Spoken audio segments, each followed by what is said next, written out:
Valaha próbáltál már leülni tanulni? És 10 perc múlva TikTokon kötöttél ki. Vagy csak ránéztél egy e-mailre, aztán fél óra múlva azon kaptad magad, hogy YouTube shortsokat pörgetsz kaja nélkül. Nem a te hibád. Ez a dopamin loop, és jelenleg ő irányítja az agyad.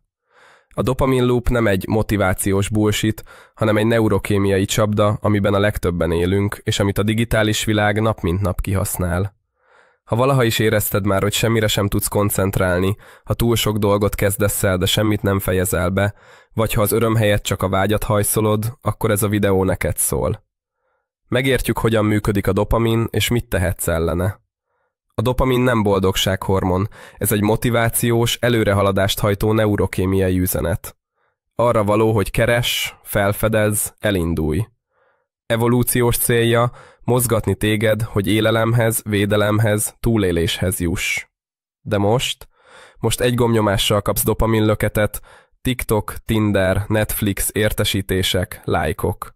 És az agyad azt hiszi, haladunk, miközben valójában meg sem mozdultál. Mi történik? 1. Inger. Érkezik egy üzenet, like, új videó. 2. Dopamin felszabadul, izgatott leszel. 3. Megnézed, agyad örül, újra akarja. 4. Visszamész, még több dopamin. 5. Túlzott stimuláció, az agy csökkenti a receptorok érzékenységét. 6. következmény, egyre több inger kell, de egyre kevesebb örömöt ad. Ez az ördögi kör az, ami miatt nem tudsz egy könyvben elmélyedni, egy projektre fókuszálni, vagy 30 percig mobil nélkül lenni. Emlékszel, mikor megvettél egy izgalmas könyvet? Leültél vele, beleolvastál, de valahogy nem volt kedved, és ehelyett inkább görgettél egy órát.